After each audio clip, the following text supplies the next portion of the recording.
నమస్కారం. ఈ మధ్య సోషల్ మీడియాలో ముఖ్యంగా టిక్టాక్ లాంటి వాటిలో జూలై 5, 2025 గురించి పెద్ద చర్చే నడుస్తోంది. గమనించారా? అవునవును, నాక్కూడా కొన్ని పోస్టులు కనిపించాయి.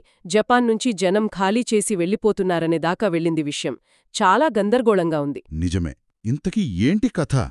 ఈరోజు మనం ఈ ప్రచారాల వెనుక ఉన్నదేంటో, ఆ నిజనిజాలేంటో కొంచెం లోతుగా చూద్దాం. తప్పకుండా.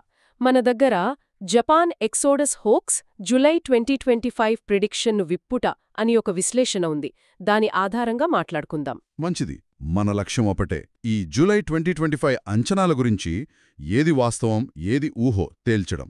సరే, అసలు ఈ పుకార్లు ఎక్కడ మొదలయ్యాయంటారు? ఎక్కువగా టిక్టాక్, రెడిట్ లాంటి ప్లాట్ఫామ్స్లోనే. కొందరైతే తమని తాము టైం ట్రావెలర్స్ అని చెప్పుకుంటూ పోస్టులు పెట్టారు. టైం ట్రావెలర్సా? అహో, వాళ్ళేం చెప్తున్నారు? అదే జులై 5, 2025న జపాన్లో ఏదో పెను విపత్తు రాబోతోందని, దేశం మొత్తం నాశనమవుతుందని, ఆ రూపురేఖలే మారిపోతాయని. ఎంత దారుణంగా అంటే జపాన్ బొమ్మలో కూడా మిగలదు, నీళ్లల్లో కలిసిపోతుంది అని కూడా అంటున్నారు. ఇదేదైనా ఒకే రకమైన విపత్తా, లేక రకరకాలుగా చెప్తున్నారా? రకరకాలుగా. అక్కడే ఉందసలు గందరగోళం. కొందరు ఇది భారీ భూకంపం అంటున్నారు, ఇంకొందరు సునామీ అంటున్నారు. అవునా? ఆ మరికొందరైతే ఇంకో అడుగు ముందుకేసి ఉత్తర కొరియా ఏదో క్షిపణి దాడి చేస్తుందని కూడా చెప్తున్నారు. ఇవన్నీ కలిపి ఒక రకమైన భయం వ్యాపిస్తోంది. నిజమే. దీనివల్ల కొందరు టూర్ ప్లాన్స్ కూడా రద్దు చేసుకున్నారని విన్నాను. కొన్ని వీడియోలలో జపాన్ ఖాళీ అయిపోతున్నట్టు చూపిస్తున్నారట. ఇది ఎలా నమ్మిస్తున్నారు? అదే కదా, తప్పుడు సమాచారం వ్యాప్తి చేయడంలో వాడే ట్రిక్స్. కొన్ని ఫేక్ న్యూస్ క్లిప్స్ వాడటం, కొన్నిసార్లు గూగుల్ ట్రాన్స్లేట్ వాయిస్తో ఎమర్జెన్సీ అలర్ట్స్ లాంటివి సృష్టించడం. ఓ, అలాగా? ఇంకా ఫోటోషాప్ చేసిన భూకంప మ్యాపులు, ఫేక్ బ్రేకింగ్ న్యూస్ గ్రాఫిక్స్ ఇలాంటివి వాడుతున్నారు.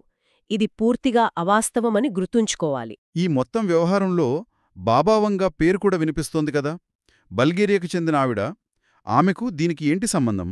అవును, ఆమె ఎప్పుడో చనిపోయినా ఆమె చెప్పినట్లుగా చెప్తున్న కొన్ని జోస్యాలను దీనికి ముడిపెడుతున్నారు. అంటే 2025లో ఒక పెద్ద దేశం నీటిలో మునిగిపోతుంది అని ఆమె అన్నారని, అది బహుశా జపానే అని కొందరు అన్వయిస్తున్నారు. ఇలాంటివెప్పుడు ఉంటూనే ఉంటాయి కదా. కేవలం ఈ అంచనాల ఆధారంగా ఇంత భయపడాలా? అసలు వాస్తవ పరిస్థితి ఏంటి? కరెక్ట్. వాస్తవానికి వస్తే చూడండి, జపాన్ పసిఫిక్ రింగ్ ఆఫ్ ఫైర్లో ఉంది. అక్కడ భూకంపాలు చాలా సాధారణం. కానీ ప్రత్యేకంగా ఈ జూలై 5, 2025 తేదీకి సంబంధించి జపాన్ ప్రభుత్వంగానీ, వాళ్ల మెటీరియాలజికల్ ఏజెన్సీగానీ, లేదా జియోలాజికల్ సర్వే, డిజాస్టర్ మేనేజ్మెంట్ విభాగాలుగానీ ఎలాంటి అధికారిక హెచ్చరికలు ఇవ్వలేదు. అంటే అధికారికంగా ఏమీ లేదన్నమాట. మరి ఆ క్షిపణి దాడి సంగతి? ఉత్తర కొరియా నుంచి కూడా అలాంటి హెచ్చరికలేవీ లేవు. ఇప్పటివరకు చూస్తే ఇదంతా కేవలం ఇంటర్నెట్లో ఊహాగానాలు, ట్రెండ్స్, వ్యూస్ కోసం చేస్తున్న ప్రచారమే అనిపిస్తోంది. అయినా కూడా అధికారికంగా లేకపోయినా సోషల్ మీడియాలో ఇంత ప్రచారం జరుగుతుంటే జనాలు ఎందుకింత తేలిగ్గా నమ్మిస్తున్నారంటారు? మంచి ప్రశ్న అడిగారు. ఒకటి, సోషల్ మీడియాలో సంచలనం కోసం చేసే పోస్టులు తొందరగా వైరల్ అవుతాయి.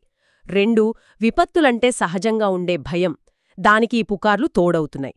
వ్యూస్, లైక్స్ కోసం కంటెంట్ క్రియేటర్లు దీన్ని ఇంకాస్త పెంచుతున్నారు. అంటే ఇదంతా వ్యూస్ గేమ్ అన్నమాట. సరే, మరిప్పుడు జపాన్ వెళ్లాలనుకునేవాళ్లు లేదా అక్కడున్నవాళ్లు ఏం చేయాలి? భయపడాలా? అనవసరంగా ఆందోళన పడాల్సిన పనిలేదు. నా సలహా ఏంటంటే, ఇలాంటి ప్రచారాలను కొంచెం విమర్శనాత్మకంగా చూడాలి. సమాచారం కోసం ఎప్పుడూ అధికారిక వెబ్సైట్లు, ప్రకటనలనే నమ్మాలి. జపాన్ మీటియోరాలజికల్ ఏజెన్సీ ప్రభుత్వ ప్రకటనలు చూడండి. అంటే ఇప్పటికి ఉన్న సమాచారం ప్రకారమైతే జూలై 5, 2025 కూడా మామూలు రోజే అవుతుంది అనుకోవచ్చా? అవును, ప్రస్తుతానికి ఉన్న ఆధారాలు చూస్తే అలాగే అనిపిస్తుంది. కాబట్టి సోషల్ మీడియాలో కనిపించే ప్రతిదాన్ని గుడ్డిగా నమ్మకుండా 1-2 సార్లు సరిచూసుకోవటం చాలా ముఖ్యం. స్పష్టంగా అర్థమైంది. సో జూలై 5, 2025 గురించి జరుగుతున్న ఈ ప్రచారంలో నిజానిజాలు వేరు చేయడం అవసరం. ఆధారం లేని భయాలకు పోకుండా సమాచారాన్ని సరిచూసుకోవాలి. ఖచ్చితంగా.